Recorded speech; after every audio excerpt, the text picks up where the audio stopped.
हमने पिछले वीडियो में बात की थी कि मांग और मांग का नियम क्या है। मैंने आपको बताया था कि मांग का जो नियम है हमें ये बताता है कि किसी वस्तु की कीमत और उस वस्तु की मांग दोनों में नेगेटिव रिलेशन या ऋणात्मक संबंध पाया जाता है। जब वस्तु की कीमत घटती है तो उस वस्तु की मांग बढ़ जाती है, और जब उस वस्तु की कीमत बढ़ती है तो उसकी मांग घट जाती है, और दोनों में नेगेटिव रिलेशन होता है या ऋणात्मक संबंध पाया जाता है। अब हम आगे बात करते हैं कि मांग का जो नियम है वो लागू क्यों होता है। तो स्क्रीन पर आप देख रहे हो कि मांग का जो नियम है लागू होने के क्यों होता है। उसमें पहला पॉइंट दे रखा है सीमांत उपयोगिता ह्रास नियम, दूसरा है प्रतिस्थापन प्रभाव, आय प्रभाव, प्रदर्शन प्रभाव या क्रेताओं की संख्या में परिवर्तन, या वस्तु के बहुउपयोग। तो पहले हम बात करते हैं कि सीमांत उपयोगिता ह्रास नियम। तो मांग का जो नियम है वो लागू होने का जो मुख्य कारण है, सबसे पहले है वो है सीमांत उपयोगिता ह्रास नियम। सीमांत उपयोगिता ह्रास नियम लागू होने का कारण क्या है कि जो सीमांत उपयोगिता ह्रास नियम में क्या होता है कि जो सीमांत उपयोगिता ह्रास नियम हमें ये बताता है कि किसी उपभोक्ता के पास किसी वस्तु की इकाइयाँ जैसे जैसे बढ़ती है तो प्रत्येक अगली इकाई से जो प्राप्त होने वाली जो उपयोगिता होती है वो घटती जाती है। मिलने वाली उपयोगिता के आधार पर ही एक व्यक्ति कीमत देना चाहता है, और कीमत के आधार पर ही मांग का नियम लागू होता है। जैसा कि जो चार्ट दे रखा है, आपको चार्ट से बता रहे हैं जैसे कि वस्तु की जो ज़्यादा इकाइयाँ हैं कम उपयोगिता और कम कीमत, वस्तु की कम इकाइयाँ ज़्यादा उपयोगिता ज़्यादा कीमत। इस तरीके से ये जो चार्ट आपको दे रखा है कि वस्तु की ज़्यादा इकाइयाँ होंगी तो कम कीमत होगी, और वस्तु की कम इकाइयाँ होंगी तो ज़्यादा कीमत होगी। ठीक है। दूसरी बात करते हैं प्रतिस्थापन प्रभाव या स्थानापन्न प्रभाव। मांग का नियम जो लागू होता नियम है उन वस्तुओं पर लागू होता है जिनका बाजार में कोई प्रतिस्थापन वस्तु मौजूद नहीं होती। जैसे कि मान लो चाय और कॉफ़ी एक दूसरे के प्रतिस्थापक है।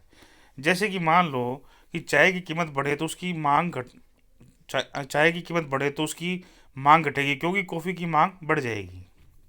ठीक है। इसके विपरीत यदि चाय की कीमत कम हो जाए तो उसकी मांग बढ़ जाएगी क्योंकि कॉफ़ी भी मांग के कम हो जाएगी। लेकिन यह मान लिया जाए कि कॉफ़ी की कीमत में कोई परिवर्तन नहीं होता। तो प्रतिस्थापन प्रभाव का भी मांग के नियम में लागू होने का कारण आता है। तीसरी बात आती है आय प्रभाव। किसी व्यक्ति की आय स्थिर हो तो भी ऐसी स्थिति में यदि किसी उपभोग की जाने वाली वस्तु का मूल्य बढ़ जाता है, उपभोक्ता की वास्तविक आय घट जाती है, और वास्तविक आय घटने के कारण ही उपभोक्ता उस वस्तु की पहले जितनी मात्रा क्रय नहीं कर पाता। उसका निष्कर्ष ये निकलता है कि प्रत्येक बार वस्तु का मूल्य बढ़ने पर भी मांगी गई मात्रा वास्तविक आय घटने के कारण आय प्रभाव के कारण घटती जाएगी। नेक्स्ट है क्रेताओं की संख्या में परिवर्तन। जैसे कि कोई भी वस्तु पहले सस्ती होती है तो उसके अनेक व्यक्ति उसके खरीदने के लिए समर्थ हो जाते हैं। अब तक उसे नहीं खरीद सकते थे वो व्यक्ति जो उसे अब तक नहीं खरीद सकते थे, लेकिन बाजार में क्रेताओं की संख्या बढ़ जाती है। इस कारण वस्तु की जो मांग है वो बढ़ जाती है। ऐसा प्रदर्शन प्रभाव के कारण होता है। इसके विपरीत यदि कोई वस्तु पहले की तुलना में महंगी हो जाए तो जो उसके जो वर्तमान जो उपभोक्ता होते हैं वो भी उसको खरीदने में मान लीजिए असमर्थ हो जाते हैं, तो भी क्रेताओं की संख्या घट जाती है। इस कारण भी उस वस्तु की मांग घट जाती है। और उसके बाद में नेक्स्ट बात करें वस्तु के बहुत उपयोग। जो मांग का जो नियम है वो लागू होने का एक मुख्य कारण ये भी हो सकता है कि जो वस्तु के जो बहुपयोग है, एक वस्तु बहुपयोग की हो सकती है। कैसी हो सकती है?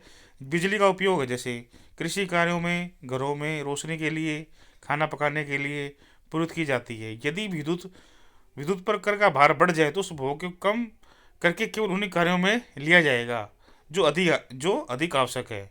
इसके विपरीत यदि मूल्य घट जाए तो आवश्यक प्रयोगों में भी काम में लिया जा सकता है। उसके बाद कई आते हैं कि जो इस जो नियम है उसके कई अपवाद हैं। अपवाद कह दो या आलोचना कह दो।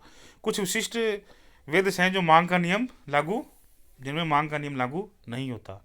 इसमें बात करें कुछ विशिष्ट वस्तुओं के संबंध में जो मांग का जो नियम लागू नहीं होता, और मांग वक्र का ढाल ऋणात्मक न होकर धनात्मक होता है।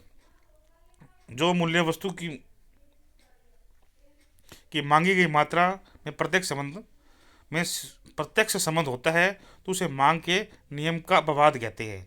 जैसे मान लो मूल्य बढ़ेगा तो कीमत भी बढ़ेगी। जैसे मान लो किसी वस्तु का मूल्य बढ़ा तो उस वस्तु की मांग भी बढ़ेगी, और मान लीजिए किसी वस्तु की मांग घटी तो उस वस्तु की कीमत भी घटेगी। ठीक है। कौन कौन से हो सकते हैं, नंबर बात करते हैं। पहला, भविष्य में वस्तु का संभावित मूल्य।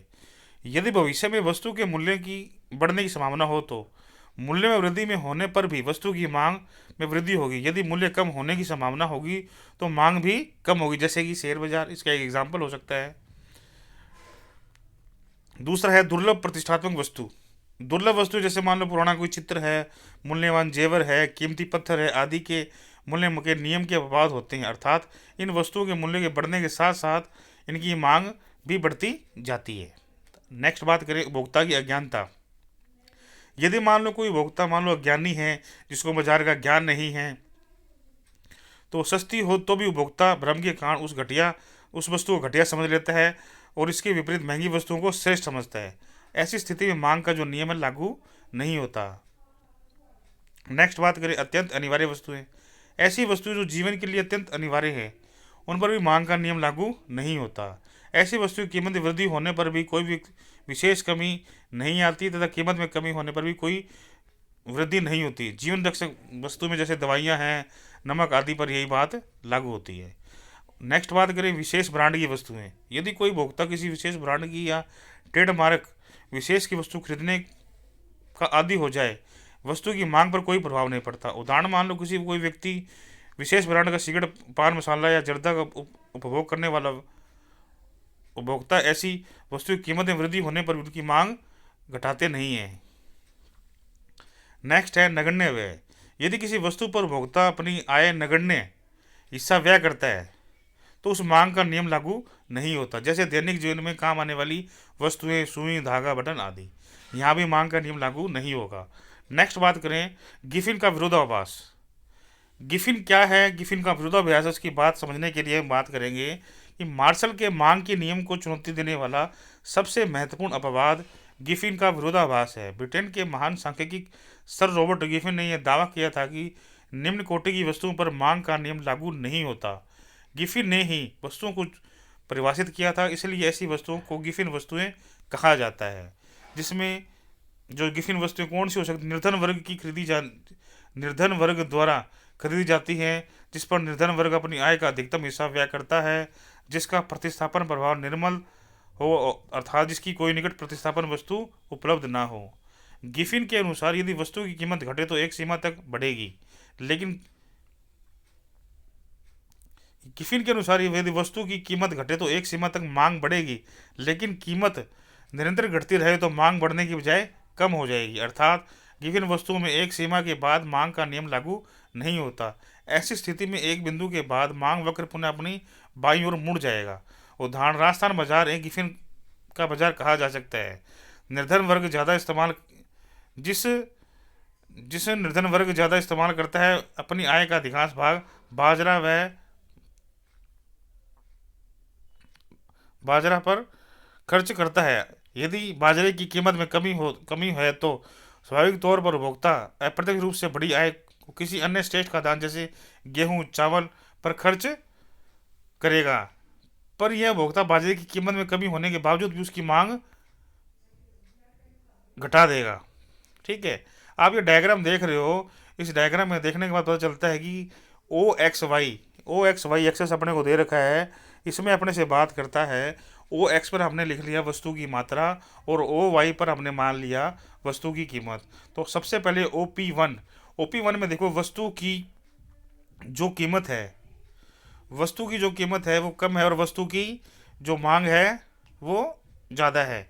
ओपी पे देखोगे